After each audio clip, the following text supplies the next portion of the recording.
सामने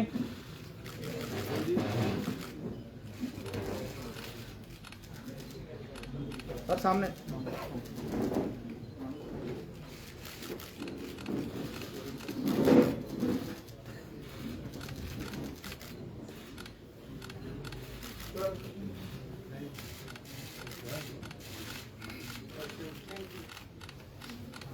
धन्यवाद आमंत्रित करती हूँ हमारे विधायक समिति के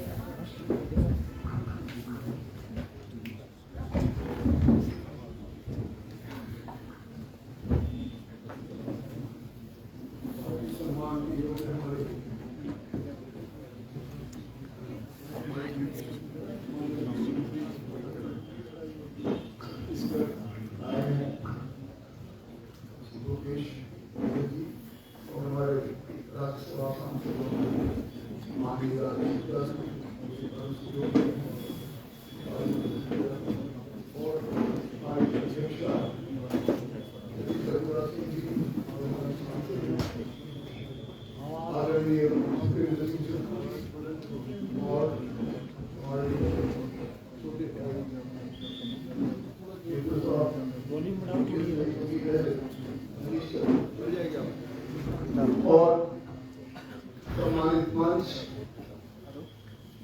सबसे पहले मैं धन्यवादी हूँ अपने शीर्ष व्यक्तित्व का, जिन्होंने ये सम्मान मुझे और मेरे साथियों को दिया, जिसमें भूपेंद्र साहब हैं, हमारे उपाध्यक्ष रोहित ठाकुर जी जो संयोजक हैं, भवानी जी प्रधान जो हम लोग सदस्य हैं इस समिति के। हम गौरवान्वित महसूस करते हैं कि इतना महत्वपूर्ण काम जो हमें हमारे शीर्ष नेतृत्व ने सौंपा है, हमने प्रयास किया किस प्रकार से इस डॉक्यूमेंट के अपने सीनियर लीडर का समावेश हो, उनकी भावनाओं को समझें और उन्होंने बहुत गरीबी से जितने भी ऑनरेबल सदस्य यहाँ बैठे हैं, इन्होंने इसे करीब से पढ़ा, हमें गाइड किया। और ये डॉक्यूमेंट इतना महत्वपूर्ण है, ये आप सब लोगों के बीच में तब आया जब इनके निर्देशानुसार हम सभी अपने प्रदेश के उन प्रभावित क्षेत्रों में जहाँ जहाँ भी अलग अलग वर्ग थे, चाहे वो पूर्व सैनिक थे, चाहे वो हमारे युवा वर्ग थे, चाहे महिला शक्ति थी, चाहे वो हमारे बेरोजगार युवक, तो दूसरी यहाँ की जितनी भी समस्याएं, खासकर हमारे बागवानों, किसानों और यहाँ के फूल उत्पादकों की रही, हमारे व्यापारियों की रही, हमारे उन्हीं सब कर्मचारियों की रही जिनके हमारा प्रदेश चलता है, उन सब की भावनाओं को, उनकी आकांक्षाओं को इसमें निहित करने का, इसमें समावेश करने का हमने प्रयास किया है। और जो महत्वपूर्ण डॉक्यूमेंट आपके सामने है कि कुछ एक भूमिका में पढ़ना चाहूँगा। आदरणीय साथियों, इस समय केंद्र में भारतीय जनता पार्टी की सरकार है। राज्य में पिछले 5 साल भाजपा ही सरकार पर काबिज थी, इसीलिए केंद्र और प्रदेश के भाजपा नेता हिमाचल प्रदेश की सरकार को डबल इंजन वाली सरकार कहते रहे। केंद्र और राज्य दोनों जगह भाजपा की सरकार होने के बावजूद हमारे प्रदेश के मध्यवर्गीय उद्योगपतियों एवं आम जनता को विषम आर्थिक कठिनाइयों का सामना करना पड़ रहा है। केंद्र सरकार ने आम जनता की फिक्र किए बिना पेट्रोल, डीजल, रसोई गैस और खाने के तेल के दामों में बढ़ोतरी की है। रोटी, पराठे से लेकर आटे और ब्रेड तक सब में जीएसटी लगाकर आम आदमी का जीना दूभर कर दिया है। 2 करोड़ रोजगार हर साल देने का वादा करने वाली केंद्र की भाजपा सरकार ने न तो अपना वादा पूरा किया और न ही राज्य की भाजपा सरकार ने रोजगार देने का कोई उपाय किया। इसी की वजह से देश और हिमाचल प्रदेश आर्थिक मंदी, बेरोजगारी एवं कमरतोड़ महंगाई से कोरोना काल में भाजपा की केंद्र और राज्य सरकारों की कुनीतियों के कारण अपने प्रदेश के बहुत सारे नागरिकों को अपनी जान भी गंवानी पड़ी। यह हम सबको मालूम है। राज्य में हुए पुलिस भर्ती घोटाले और केंद्र सरकार की अग्निपथ योजना के माध्यम से प्रदेश के युवाओं के साथ एक तरह का आपराधिक मजाक हुआ है। हिमाचल जैसे पर्वतीय राज्य में जहां हर घर का कोई ना कोई सदस्य भारतीय सेना में सेवारत है, उनके लिए केवल 4 वर्ष की सेना सेवा का जो ये निर्णय है, राष्ट्रहित और हमारे प्रदेश के विपरीत है। कुल मिलाकर भाजपा की सरकारों ने लोगों के जीवन को कठिन ही बनाया है और अपने चुनावी वादों को पूरा करने की जगह उसे चुनावी जुमला कहकर टाल दिया है। हिमाचल की जनता ने बड़ी उम्मीदों के साथ पिछले चुनाव में भाजपा को वोट दिया था। 5 साल बाद आज जनता अपने आप को ठगा हुआ महसूस कर रही है। दूसरी ओर कांग्रेस की सरकार अपने चुनावी वादे पूरी करती आई है। हाल के वर्षों में छत्तीसगढ़ और राजस्थान में कांग्रेस की सरकारों ने जिस तत्परता से अपने वादे निभाए हैं, उसने एक उम्मीद दिलाई है और कांग्रेस के प्रति जनता के मन में नया विश्वास पैदा किया है। इस विश्वास देखते हुए हमने इस बार घोषणा पत्र जारी करने से पहले हिमाचल की जनता को 10 गारंटी दी है।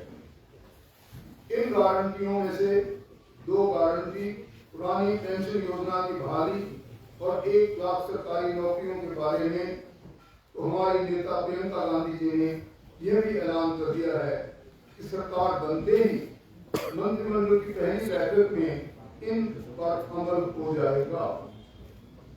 इसके अलावा युवाओं को 5 लाख रोजगार देने और अपना कारोबार शुरू करने के लिए स्टार्टअप फंड बनाकर हर विधानसभा में 10 करोड़ रुपए देने का प्रावधान किया गया।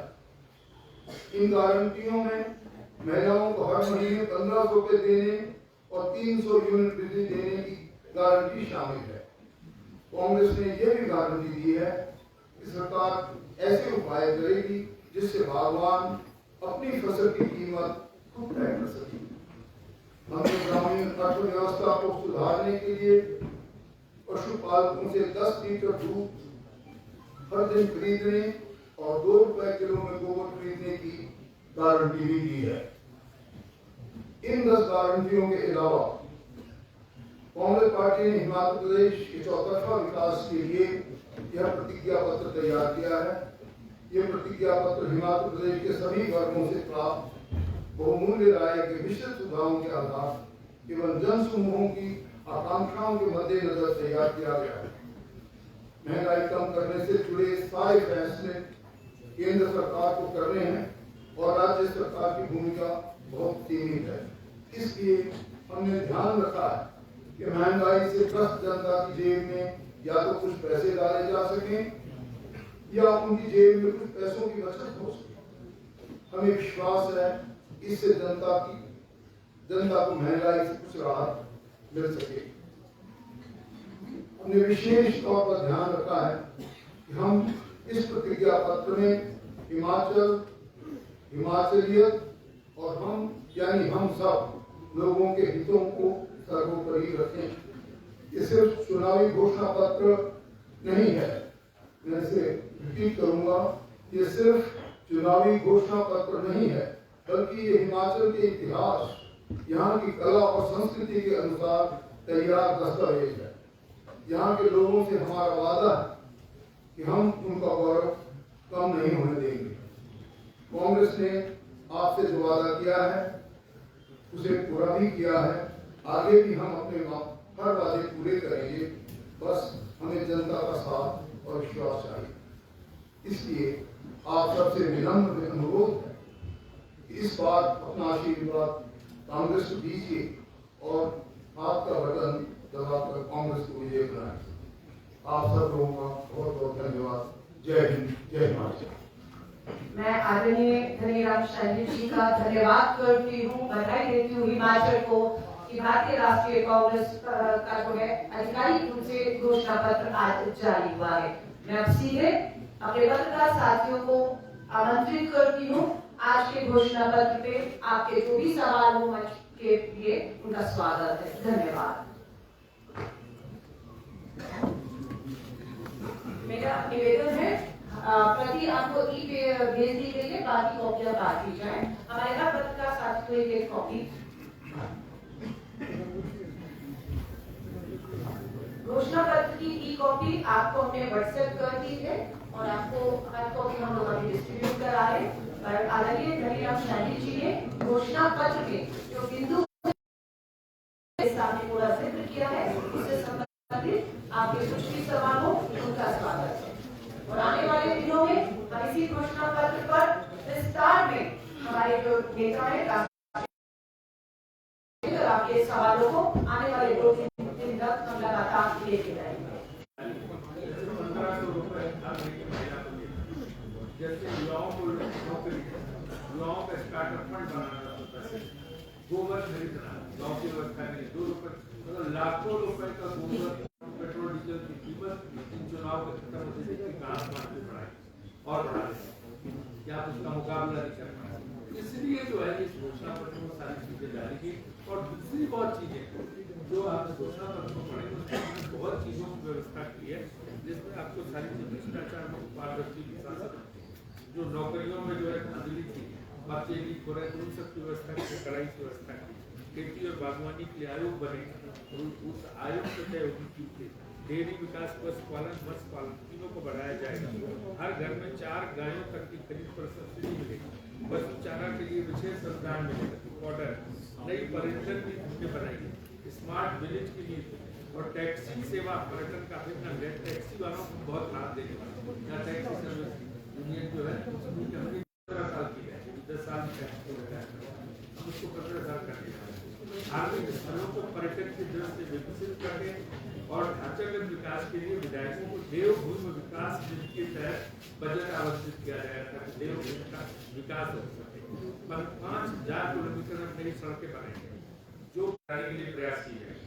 बल्कि चंडीगढ़ फास्ट रेल कॉरिडोर को यथाशीघ्र पूरा करवाने का प्रयास किया जाएगा। पठानकोट, जोगिंद्रनगर और कालका शिमला रेल लाइनों को सुधारकर ट्रेनों की संख्या बढ़ाने का प्रयास हम करेंगे। तो राज्य सरकार को सहयोग देगी कि सरकार अगर इस प्रयास को करने की कोशिश करती है, क्योंकि अभी तो जमीन को नहीं मिलती। जो वादे उन्होंने रेल लाइन के किए थे वो नहीं पूरे हुए और झूठा जो जगह प्रधानमंत्री का बोल गए, गलत बोलते बेचारे, और गृह मंत्री भी वहां तक रेल लाइन बन गई क्योंकि रेल लाइन बनी नहीं जहाँ तक उनकी घोषणा थी। वहाँ पर्यावरण उद्योगों के लिए विशेष रूप से चाहे वो फूड प्रोसेसिंग यूनिट हो और चाहे सोलर में मशरूम, सेब और टमाटर और साग सब्जियों के प्रसंस्करण के लिए स्पेशल फूड पार्क, उद्योगों को रियायती दर पर बिजली, न्यूनतम मजदूरी बढ़ाकर 500 रुपए प्रतिदिन की जाएगी। फल और सब्जियों को बाजार तक सुचारू रूप से पहुंचाकर vegetable and horticulture marketing federation का गठन किया जाएगा। नोटबंदी और कोरोना काल में बीमार हुए बंद उद्योगों को पुनर्जीवित करने के लिए विशेष पैकेज किया जाएगा। हर घर को 300 यूनिट बिजली मुफ्त दी जाएगी। यूनिट का हिसाब इस तरह से रखा जाएगा कि ज्यादा खपत करने वालों को इस छूट का लाभ मिल सके। इससे गरीब और मध्यम वर्गीय परिवारों को कृत्रिम आय की बचत हो सकेगी, जिससे वो महंगाई से लड़ सकेंगे। विद्युत परियोजना से प्रभावित परिवारों को रोजगार सुनिश्चित किया जाएगा। नई विद्युत परियोजनाओं में प्रभावित परिवार के कम से कम एक सदस्य को रोजगार की 100% गारंटी दी जाएगी। ग्रामीण विकास के लिए भी हमने इसमें व्यवस्था बनाई है। शहरी विकास के लिए हमने जनसंख्या के आधार पर पार्किंग स्थल विकसित करने का जो है घोषणा की है। मनरेगा के तहत शहरी आजीविका योजना लागू की है। जैसे मनरेगा हम गांव में देते हैं, शहरों में भी एक तरह से मनरेगा लागू करेंगे वहां पे, और जो शहरी बेरोजगारों को काम मांगने का हक मिलेगा। सभी नगर निगमों में 3 बड़े पार्क विकसित किए जाएंगे, जिसमें जॉगिंग ट्रैक और आउटडोर जिम उपकरण शामिल होंगे, ताकि यूथ यहाँ का स्वस्थ रह सके। और प्रदेश के कठिन दुर्गम स्थानों पर मोबाइल वैन पर राशन दुकान की योजना चलाई जाएगी। राशन दुकानों के लिए 1 टाइम लाइसेंस की व्यवस्था की जाएगी। राशन डिपो धारकों का मानसिक मानदेय बढ़ाकर 20,000 रुपए किया जाएगा। और जो खनन माफिया भाजपा सरकार में चल रहा है, खनन माफिया को खत्म करने के लिए पूरी तरह से कड़े कदम उठाए जाएंगे। अवैध खनन में शामिल किसी भी व्यक्ति पर कड़ी धाराओं के तहत मामला दर्ज किया जाएगा और लाइसेंस रद्द कर दिया जाएगा। पानी के लिए हम वाटर हार्वेस्टिंग की नई नीति बनाएंगे, और जो हिमाचलियत है उसके लिए हम सारे जो संस्कृत जो परंपराएं उनका कार्य करने के लिए उसको भी योजना में शामिल किया है, जो पानी के काम को करना करेगा। हिमाचली भाषा के मानकीकरण की संभावना पर विचार करने के लिए भाषा विज्ञानियों की समिति बनाएगी। देवस्थान और तीर्थ यात्रा, कांग्रेस सरकार सभी वर्ष नागरिकों के लिए परिचारक के साथ 4 वर्ष में एक बार तीर्थ यात्रा का खर्च उठाएगी, और यह तीर्थ यात्रा देश के किसी भी स्थान के लिए हो सकेगी, यानी जैसे हिमाचल के अंदर प्रदेश के मंदिरों को जीर्णोद्धार और नवीनीकरण के बजट का प्रावधान करके राशि उपलब्ध कराई जाएगी। जो मंदिरों का राज्य समर्थित मंदिरों के वार्षिक अनुदान को दोगुना किया जाएगा। मंदिर के पुजारियों को दिए जाने वाले मानदेय को दोगुना किया जाएगा। धार्मिक पर्यटन को मजबूत बनाने के लिए पर्यटन सर्किट बनाया जाएगा, और महंगाई से निपटने के लिए लोगों की जेबों में पैसा डालने का काम करेंगे। पुरानी पेंशन योजना हम लागू करेंगे, ओपीएस जैसे बोलते हैं, जिनको पहली कैबिनेट हो जाएगा, घोषणा की है। 1500 रुपए प्रति महिलाओं को देंगे, और 300 यूनिट बिजली मुफ्त देकर हम लोगों की जेब में पैसा डालने का काम करेंगे। सामाजिक सुरक्षा पेंशन के लिए विधवा जनरेशन सबसे अधिक मिलान को दिलान, एकल नारी और सहज श्रेणी आने वाली महिलाओं को हर प्रकार की आय सीमा में छूट दी जाएगी, उनको जो 1500 रुपए पैसे दिए जाएंगे उनको। खेलकूद के लिए हम युवा आयोग का गठन करेंगे, और डॉक्टर लोग हमने बताया आपको कि सरकार मंत्री कैबिनेट की पहली मीटिंग में 1 लाख सरकारी नौकरी देंगे। प्रदेश में 5 लाख युवाओं को रोजगार दिलवाया जाएगा।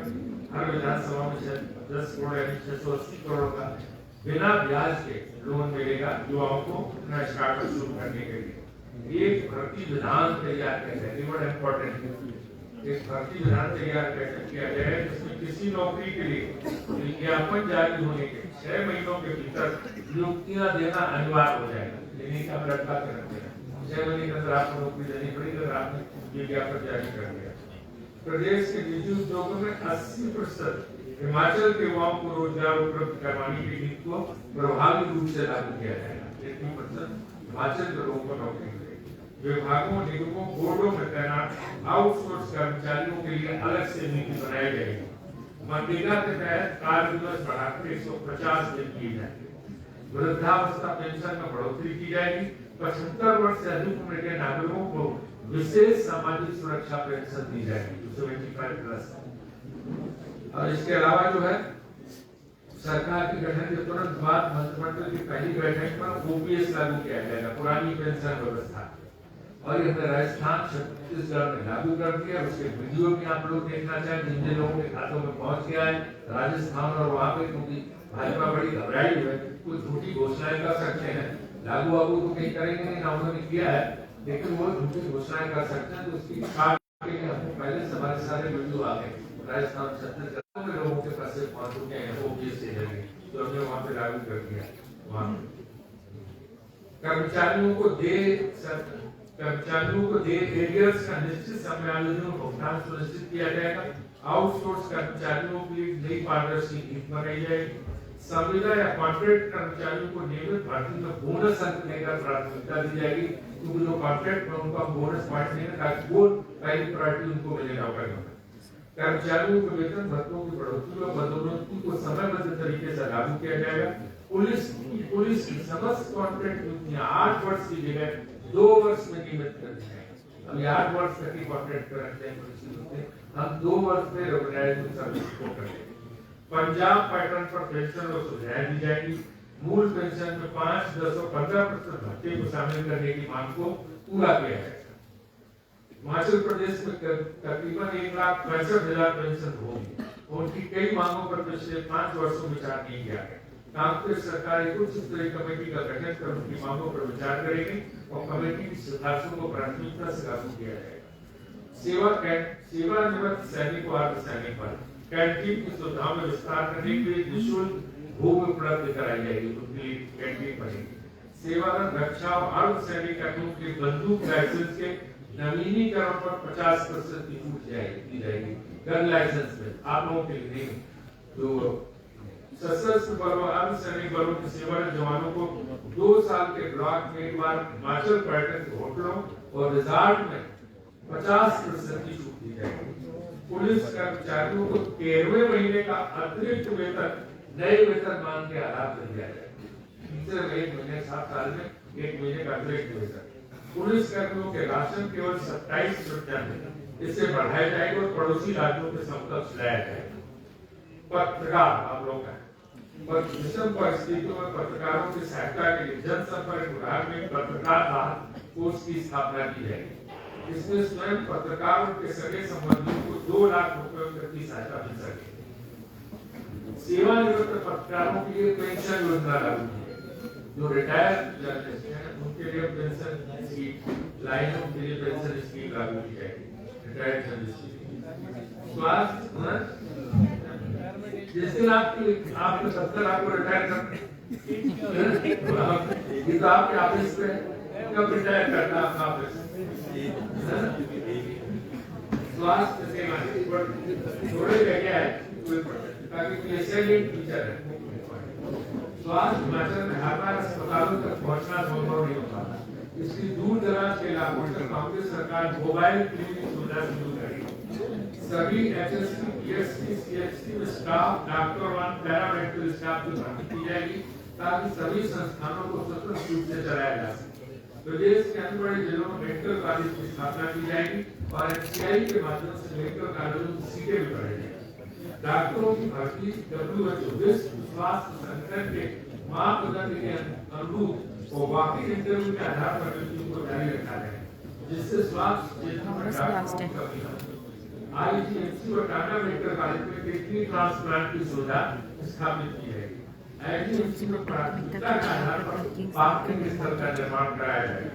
शिक्षा प्रणाली हर निवासी क्षेत्रों में 4 अंग्रेजी माध्यम स्कूल खोले जाएंगे। सभी स्तर के स्कूलों में 5,000 से अधिक शिक्षकों के पद रिक्त हैं। इन्हें प्राथमिकता के आधार पर भरा जाएगा। 2,000 से अधिक स्कूलों में केवल एक ही शिक्षक आरटीआई मानकों के अनुसार छात्र शिक्षक अनुपात को ध्यान रखकर शिक्षकों की पद स्थापना नियुक्ति होगी। 1785 स्कूलों में केवल 10 छात्र हैं। नियुक्तिकरण द्वारा स्कूल में छात्रों की संख्या बढ़ाई जाएगी। निजी शिक्षण संस्थानों में फीस को नियंत्रित किया जाएगा और समाज के पिछड़े वर्गों की फीस में कमी की जाएगी। गेरमानी के राज्य में लघु वनोपज आर्थिक आधार लगभग 4500 करोड़। सरकार वन प्रबंधन समितियों के माध्यम से लघु वनोपजों की न्यूनतम समर्थन मूल्य पर खरीदी करेगी, जिससे वन क्षेत्रों में रहने वाले लोगों की आर्थिक स्थिति में सुधार हो सके। नौतोल भूमि प्राप्त व्यक्तियों को 2017 तक दी गई उस वक्त भाजपा सरकार ने बंद कर दिया। कांग्रेस सरकार इस प्रक्रिया को पूरा शुरू करेगी। नौतोल भूमि जनजाति दलित व अनुसूचित वर्ग व्यवसायिक और प्रतियोगी परीक्षाओं के कोचिंग सेंटर अनुसूचित जाति और जनजाति छात्रों को मुफ्त कोचिंग दी जाएगी। गुज्जर, दत्ती, लवाड़ा, गोरखा और अन्य पिछड़ा वर्ग के लिए गठित बोर्डों को और अधिक मजबूत किया जाएगा। कच्चे मकान वाले सभी लोगों का अगले 5 साल में पक्का मकान बनाने के लिए आवास पर सब्सिडी दी जाएगी। जब पक्का मकान जो लोग बनाना चाहे कच्चे मकान वाले तो उस पर सब्सिडी मिलेगी।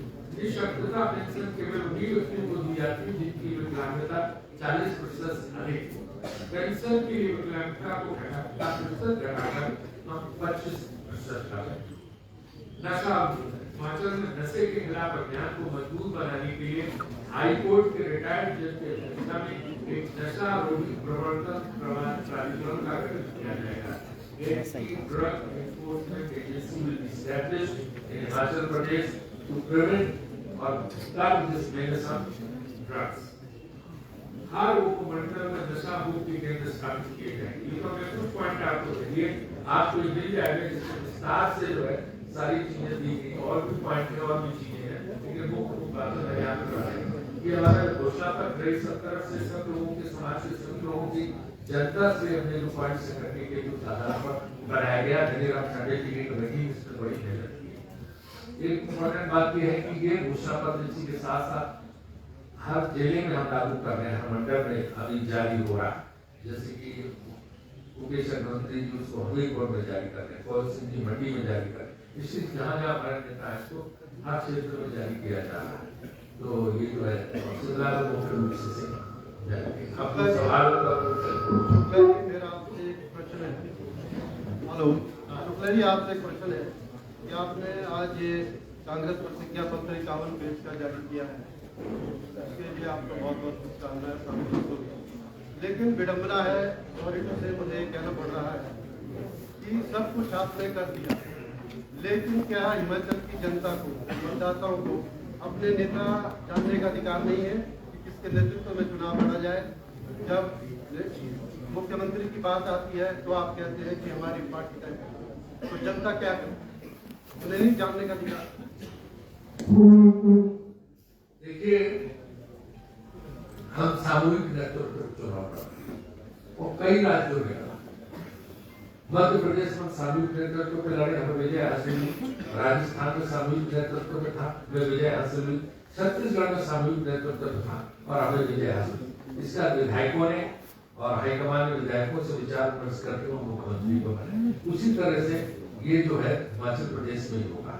और आप जिनकी बात कर रहे हैं कि कोई मुख्यमंत्री घोषित करके कर रहा है, तो भी मैं केंद्रीय मंत्री के स्टेटमेंट पढ़ रहा था बीजेपी के, तो लोग चुनाव के बाद देखेंगे कि हाईकमान तय करेंगे कौन मुख्यमंत्री हो। तो कंफ्यूजिंग सवाल उनसे मेरे ख्याल से आपसे अनुरोध है, पूछिए बजाय हमसे। Shukla ji, there's been a lot of talking at this side. There's been a lot of talking, a lot of promises made in this manifesto. I would like to know कि आपने why the manifesto standing on the resource mobilization. Congress is very critical about the BJP taking loans and आपका जो debt burden बढ़ गया है, but your manifesto is very silent on that. No, we have been raising this issue of 70,000 crores loan on the state. We will try to reduce that loan. And you know, everything is a revenue model. I will cite an example to you. It's 2 rupees kg cow dung. Should I tell you the whole story? The Chhattisgarh government is making money out of it. 2 रुपए kilo में गोबर खरीदते हैं गाँव वालों से, उनको लाखों रुपया मिलता है गाँव वालों को। घर में बैठे हैं और अपने आप छुट्टा जानवर जो है वो कहीं की सड़कों पर रहते हैं, लोग घरों में रखने लगे हैं, दूध नहीं देते लेकिन गोबर से उनकी आमदनी हो रही है। उस गोबर से वर्मी कंपोस्ट बनाते हैं और कई गुना ज्यादा दाम पे उसको बेचते हैं। तो छत्तीसगढ़ सरकार से पैसा कमा रही है। 4 रुपए लीटर में वो इनकी यूरिन खरीदते हैं, पेशाब खरीदते हैं और उसमें पूरे छत्तीसगढ़ गवर्नमेंट जड़ी बूटियां मिलाते हैं और उसमें जो है पेस्टिसाइड बनाते हैं, ऑर्गेनिक पेस्टिसाइड। वो 70 रुपए लीटर बिक रहा है। तो सोचो कि 74 रुपए प्रॉफिट हो रहा है छत्तीसगढ़। हमारी जितनी स्कीम है सब में हम पैसा जनरेट करेंगे, उसके साथ रेवेन्यू जनरेट करेंगे। टूरिज्म से बहुत पैसा हिमाचल प्रदेश में आने वाला है। जो टूरिज्म सर्किट बनाने जा रहे हैं उससे आप सुना पैसा हिमाचल प्रदेश में मिलेगा। इन लोगों को कुछ किया ही नहीं ना, इंफ्रास्ट्रक्चर डेवलप किया न कोई काम किया। तो कांग्रेस हमेशा तो देश का योजना मंत्री रहा कि किस तरह से कितना पैसा पड़ा हुआ जो ला सकते। तो भारत सरकार में हमारा बहुत पैसा पड़ा हुआ और हम अभी हिमाचल सरकार ने बेटा और सोना लोन ले लिया, तो लोन बढ़ाते जा रहे हैं। हमारा जो है एक तरफ हम जनता को बढ़ाते हैं, दूसरी तरफ रेवेन्यू जनरेट करने के लिए हमने सारे प्रावधान किए हुए। तो कोई किसी किस्म का जो फाइनेंशियल इम्बैलेंस है, आर्थिक असंतुलन, वो पैदा नहीं होगा। शुक्ला जी, कांग्रेस 1 लाख नौकरियां देने की बात 1 साल में कर रही है और दूसरी बात ये कही पहली कैबिनेट में 5 लाख युवाओं को 10 करोड़ का स्टार्टअप दिया जाएगा, महिलाओं को 1500 रुपए दिए जाएंगे। इस बार भाजपा सरकार का एनुअल बजट 51,000 करोड़ का था। 2 साल में कितना बजट आप लेकर चल रहे हैं, इसका भी तो हम इसी का कैलकुलेशन लगा के जितने बजट की जरूरत होगी उस बजट को हम खर्च करेंगे। और ऐसी योजनाएं जिनमें पैसे का दुरुपयोग हो रहा है उनको भी ये लाभकारी योजनाएं जो है जनता की उस तरफ मोड़ेंगे। शुक्ला जी जो 1500 वाली घोषणा आपने की है, कांग्रेस ने इसको लेकर फॉर्म भी भरवा है, तो अभी तक 3 लाख फॉर्म आ चुके हैं, जमा हो चुके हैं कांग्रेस का। तो मेरा सवाल इसमें ये है कि क्या पहली ही कैबिनेट में आप इसको भी लागू कर दोगे और इसके लिए कोई कैलकुलेशन? निश्चित रूप से पहली कैबिनेट पे भी लागू हो जाएगा, काम शुरू हो जाएगा। हमने फॉर्म भरवाए, कांग्रेस के इतिहास में जो वादा किया वो पूरा किया। पहले दिन पूछे बघेल जी से, जिस दिन शपथ ली सीधे जाके किसानों के कर्ज माफ की वादा किया था हमने, राजस्थान, मध्य प्रदेश, छत्तीसगढ़। हमारा भाजपा की तरह नहीं है कि वोट ले लिए बाद में कहा देगा, वो तो झुकला था, मैंने कह दिया था चुनाव में, बाद में कुछ पूरा नहीं करेंगे, एक भी वादा पूरा नहीं करते। 2 करोड़ लोगों को नौकरी देने का वादा किया था 2014, आज 8 साल हो गए, 16 करोड़ लोगों को नौकरी मिल जानी चाहिए, मिली नहीं मिली। 30 रुपए लीटर हम डीजल बेचेंगे, 40 रुपए पेट्रोल बेचेंगे, ये कहा गया था 14 में, जब ये मनमोहन सिंह की सरकार को हटाना केंद्र से, क्या 30 रुपए में आपको डीजल मिल रहा है, 40 रुपए पेट्रोल मिल रहा है? नहीं। कि महंगाई हम निर्भर करेंगे, रुपया हम 50 से नीचे ले जाएंगे, देश का रुपया गिरता चला जा रहा है। मोदी का सुनिए वो समझिए, वातावरण 2014 में आज रुपया कहाँ पहुंचे, क्या हाल है? इसलिए हम वादे पूरे करते हैं, ये कोई वादा पूरा नहीं करती, यही हमारी और भाजपा में जो है फर्क है। शुक्ला जी, 31 क्षेत्रों से 102 प्रतिज्ञाएं कांग्रेस ने इस घोषणा पत्र में की हैं, जिसमें से एक भूमि अधिग्रहण कानून लाकर भूस्वामियों को 4 गुना मुआवजा देने की बात कही गई है। सवाल ये है, 4 गुना मुआवजा की बात केंद्र सरकार ने भी कही थी, प्रदेश में भी भाजपा की सरकार थी, वो भी नहीं दे पाए। छत्तीसगढ़ के मुख्यमंत्री साथ बैठे हैं, इनके अगर गृह जिला की बात की जाए तो कई जगह 2 गुना मिला है, कई जगह 1 गुना मिला है, उसका भी उच्च न्यायालय में केस चला हुआ है। ऐसे में कांग्रेस किस तरह से जनता को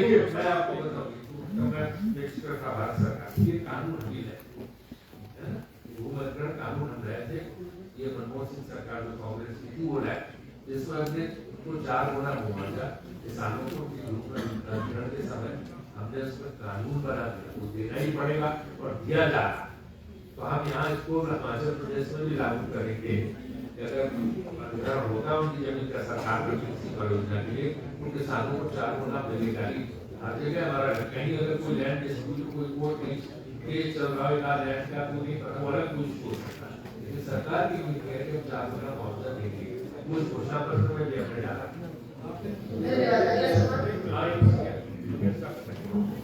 ये बात सही है कि यूपीए सरकार ने शहरी क्षेत्र में 2 गुना और ग्रामीण क्षेत्र में 4 गुना का कानून लाया। बाद में भारतीय जनता पार्टी सरकार ने 3 बार अध्यादेश ला के वापस किया, लेकिन राहुल जी के नेतृत्व में रामलीला मैदान में बड़ी किसानों की रैली की गई और उसको वापस लेना पड़ा, फिर वो राज्यों को सौंप दिया। पिछली सरकार में, क्योंकि उसमें भारतीय जनता पार्टी सरकार थी हमारे यहाँ की, तो उन्होंने वही लागू किया जो केंद्र सरकार चाहती थी। जब हमारी सरकार आई तो हमने उसको रिवर्ट किया, जो यूपीए सरकार के समय जो प्रावधान था उसको हमने लागू किया है। हमारे छत्तीसगढ़ में 2 गुना और 4 गुना सभी क्षेत्र 2 ग्रामीण क्षेत्र में। सर, हिमाचल प्रदेश में 65,000 पद खाली है सरकारी जो विभाग है, तो 1 लाख जो पद है कहाँ से देंगे? 65,000 तो खाली, 35,000 हम और क्रिएट करेंगे, पदों का सृजन करेंगे।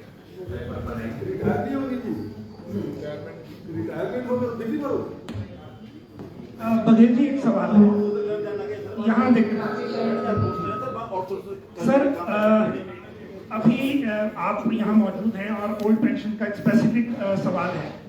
छत्तीसगढ़ सरकार ने जो इसको लागू किया है, मैं 2 चीजों पर थोड़ी क्लैरिटी चाहता हूँ, क्योंकि यहाँ ये चुनाव प्रचार में भी बातें उठेंगी तो बेहतर है अभी क्लैरिटी हो जाए। जो एनपीएस का कंट्रीब्यूशन है छत्तीसगढ़ का भारत सरकार के पास, या जो जहां मार्केट में लगा हुआ, वो कितना है अभी एग्जैक्ट, और भारत सरकार से आपको रिप्लाई आया है कि नहीं, आपने जब कहा कि वापस देना? बहुत अच्छा सवाल, मैं स्वागत करता हूँ। और पहले मैं क्षमा चाहूँगा, जब आपसे मैंने बात की तो उसमें आप सबका स्वागत नहीं कर पाया था, तो रिटायर में बैठे सभी हमारे नेताओं का स्वागत करता हूँ। धनी राम जी का, जिन्होंने ये हमारे घोषणा पत्र लॉन्च किया, उस समिति के अध्यक्ष हैं, तमाम सभी नेतागण, मैं वक्त जाहिर नहीं करते, सभी पत्रकार साहब का स्वागत करता हूँ। आपने बहुत अच्छा सवाल पूछा, और उस पहली बात तो ये है कि वो राशि 17,000 करोड़ है। जो राज्य सरकार और छत्तीसगढ़ के 3 लाख कर्मचारी अधिकारी हैं, उसकी राशि भारत सरकार के पास 17,000 करोड़ रुपए जमा है। भारत सरकार को हमने पत्र लिखा, वो पैसा जो कि हमने ओल्ड पेंशन स्कीम लागू कर दिया, वो पैसा हमें राज्य वापस भेज दे। उन्होंने पैसा वापस करने से इनकार किया है, लेकिन कारण उन्होंने भी बताया है। कारण तो बताने होंगे, हम फिर से पता चाहते करेंगे। वैसे तो कर्मचारियों के साथ व्यक्तिगत रूप से उनका एग्रीमेंट हुआ है, और इसी एग्रीमेंट के तहत राजस्थान में पैसा वापस, वो अपना पैसा निकालना शुरू कर दिए। अब इसमें कारण क्यों नहीं दे रहे हैं, ये हम पूछेंगे, और उसके बाद लीगल एडवाइस भी लेंगे, और व्यक्तिगत उनके एग्रीमेंट है, खाता भी खुलवाएंगे, एग्रीमेंट करेंगे राज्य सरकार के साथ, तो ओल्ड पेंशन स्कीम लागू करेंगे, और पुराने पेंशन के तहत अब पेंशन के वेतन में कोई अंशदान की कटौती नहीं होगी। नंबर 1, सेवानिवृत्ति के पर पेंशन की पूरी गारंटी। नंबर 2, सेवानिवृत्ति पर अंतिम मूल वेतन की 50% पेंशन बनेगी। नंबर 4, मृत्यु के बाद परिवार को पेंशन का प्रावधान। नंबर 5, सेवानिवृत्ति पर सामान्य भविष्य निधि, ग्रेजुएटी पेंशन, कारणसीकरण सहित अन्य आर्थिक लाभ की पात्रता। सर, इसमें ही एक सप्लीमेंट्री है, अगर आप परमिट करें तो। पहली बात ये कि मान लीजिए वहां से नहीं आता है, तो आप लोगों ने कैसे उसका वो किया है, अरेंजमेंट किया है? जैसे क्योंकि एनपीएस में जो कर्मचारी है उसने भी रिटायर होना है अभी अगले साल जब भी होगा, और वो मनी जो है आपके पास अभी कंट्रोल उसका नहीं है। लगभग सभी राज्यों की यही प्रॉब्लम है। तो बैकअप प्लान क्या है छत्तीसगढ़ का? और दूसरा जो एग्रीमेंट किया है सर, जब एग्रीमेंट हुआ होगा आपकी सरकार ने, तो उस वक्त एग्रीमेंट किसने किया था और उसमें क्या क्लॉज है विड्रॉल का? देखिए, सबसे पहली बात तो ये है कि ये व्यक्तिगत जो खाते धारक उनके मालिक हैं, वो पैसा तो कभी निकाल सकते और पैसा निकाल के राज्य सरकार के साथ खाते जमा कर सकते, वो नहीं सकता। और आगे से कटौती बंद होगी, जो काटा जाता है, और जो काटा जाता है वो बंद हो जाएगा। ओल्ड पेंशन स्कीम का राज्य सरकार देगी, जो ओल्ड पेंशन स्कीम उसकी तहत दिया जाएगा। तो ये बहुत ज्यादा दिन तक रोक नहीं सकती। यदि इंडिविजुअल खाता में मेरे खाते में पैसा है, उसको मैं निकाल सकता हूँ, इतने राशि उसको रोक नहीं सकता, राज्य सरकार या केंद्र सरकार। और उसमें लीगल हम लोग ले रहे हैं, लीगल एडवाइस भी ले रहे हैं, और भारत सरकार से फिर पत्र लिखेंगे कि आपने पैसा नहीं देने की बात कही है, लेकिन क्यों नहीं देंगे आप, वो कारण आपने नहीं बताया। तो बहुत सारी बातें हैं। केंद्र सरकार जैसे हमारे छत्तीसगढ़ में 25 रुपये धान खरीदी करने का फैसला लिया, राहुल गांधी घोषणा की, 1 साल तो हमने दिया, उसके बाद दूसरे साल रोक लगा दिया, क्योंकि ये बोनस है, इसलिए आप यदि इस बोनस देंगे तो आपके धान का चावल को हम एक शहरी नहीं खरीदते।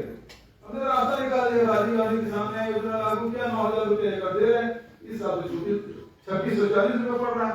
हम तो 2500 किए थे, अभी किसानों को जो मिल रहा है धान का रेट चल रहा है हमारे छत्तीसगढ़ में 2640 रुपये। 1 नवंबर हमारे साथ खरीदी शुरू हो गई, उसको पड़ेगा 2640 रुपये, तो हम घाटा नहीं होने देंगे। दूसरी बात यह है, जो आपकी व्यवस्था कार्य में सवाल कर रहे हैं, आज स्थिति क्या है?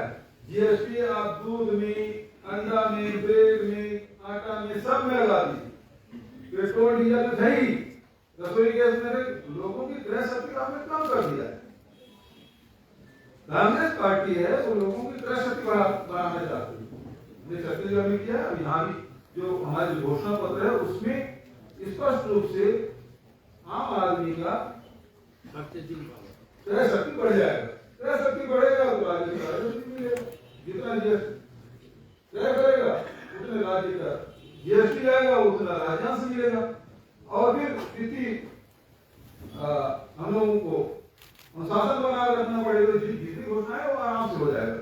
ये बहुत बड़ी बात है। हम लोग कुछ कहते थे आप कहाँ ऋण माफी करेंगे, हमने ऋण माफी भी किया 9,500 करोड़ का, और उसके बाद 25 रुपये धान भी खरीद कर रहे हैं, 4,000 रुपये तेंदुपत्ता भी खरीद रहे हैं, गोबर भी खरीद रहे हैं, अंग्रेजी स्कूल भी खोलते सभी विधानसभाओं में, 8,000 क्लिनिक योजना भी चल रहा है, रूरल इरिगेशन पार्क हमने चालू कर दिया। अभी मैं 600 करोड़ रुपए रिलीज करके आया, 2 अक्टूबर को सदर भूमि पूजन करके आया, सभी 90 विधानसभा 90 विधानसभा में 140 हमारे ब्लॉक उसमें 30 हो जाता 2 करोड़ रुपए भूमि पूजन से आया रूरल इंडस्ट्रियल पार्टी जो आपने कहा ना कि यहाँ नौजवानों को देंगे वो उस प्रकार की योजना हमने लागू कर दिया है। और फिर इनके शासित राज्यों की स्थिति क्या जैसे आपने अभी कहा ना कि ये तो लोन ले रहे हैं यहाँ 4 करोड़ के लोन लेते हैं मध्य प्रदेश में 4000 करोड़ का लोन ले चुके हैं अभी तक। छत्तीसगढ़ में हमने अभी तक नहीं किया छत्तीसगढ़ में हमने लोन नहीं किया और इनके शासित जब डबल इंजन है तो वहां लोन लिया जा रहा है और जहां कांग्रेस की सरकार है उन्होंने तक लोन नहीं लिए ये double engine trouble engine. Baghel साहब मैं आपको बताऊं आप भी सोचेंगे कि हमने बघेल साहब से क्यों घोषणा पत्र लागू किया इसलिए लागू करा है कि इनकी क्रेडिबिलिटी इनकी साथ है। आपके सामने कैसा मुख्यमंत्री हमने पेश किया है जिसने सारी घोषणाएं लागू करके दिखाई और बिना वित्तीय घाटे के अनुशासन को बनाए रखती हो छत्तीसगढ़ ये उदाहरण है एग्जाम्पल है इसलिए आपके सामने हमने से तो इसका मतलब ये जो घोषणा पत्र उन्होंने जारी किया हिमाचल में भी लागू होगा जितनी घोषणाएं थी छत्तीसगढ़ में लागू एक सफल मुख्यमंत्री ये है और इसलिए आप लोगों को भरोसा रखना चाहिए विश्वास रखना चाहिए कि कांग्रेस के सारे वादे पूरे करेगी क्योंकि छत्तीसगढ़ में पूरा किया राजस्थान में पूरा किया यहाँ भी करेंगे हम भाजपा की करेंगे कि वादे करें और बाद में मौका दें सिर्फ चुनाव में वोट लेने उसके बाद 12 तारीख के बाद नमस्कार आपसे कोई मतलब नहीं कोई काम नहीं करेंगे ये हमारा नहीं। शर्मा जी बघेल साहब मेरा सवाल ये है कि बीजेपी के नेता कई आरोप लगा रहे हैं कि बघेल साहब और राजस्थान के मुख्यमंत्री प्रधानमंत्री के सामने ओपीएस को लेकर गिड़गिड़ा रहे हैं कि घोषणा हमने कर दी अब लागू नहीं हो पा रहा इस बात में कितना जयराम रमेश जी नीति आयोग की बैठक के बाद वो बयान दिए थे मुझे जहाँ तक याद है उसके बाद मैं समझता जयराम ठाकुर समझता जयराम ठाकुर जी यहाँ के मुख्यमंत्री हैं अब तो जाने वाले हैं कुछ दिनों बाद उन्होंने ये बयान दिया था नीति आयोग की बैठक हुई थी प्रधानमंत्री जी उसको बैठक लिए थे और हमारी छत्तीसगढ़ की योजनाओं को उन्होंने प्रशंसा भी की खासकर जो गोबर खरीदी और गौमूत्र खरीदी योजना राजस्थान के मुख्यमंत्री ने सीधा वो पैसा मांग लिया उसका जवाब तो कुछ दिया नहीं बाहर में आके ठाकुर साहब बयान दे रहे ये राज्य के और वहां के कर्मचारी अधिकारियों का अधिकार है और राज्यों को भी ये अधिकार है कि वो पेंशन योजना लागू कर सके और हमने लागू किया है आज नहीं तो कल नहीं तो परसों पैसा देना ही पड़ेगा रोक नहीं सकते जैसे हमने राजीव गांधी के साथ हमको 25 रुपए देने से मना किया धान खरीदने पे हमने रास्ता निकाला आज छत्तीसगढ़ में कुछ नहीं 9,000 रुपए एकड़ मिल रहा है अभी तक 3 दीपावली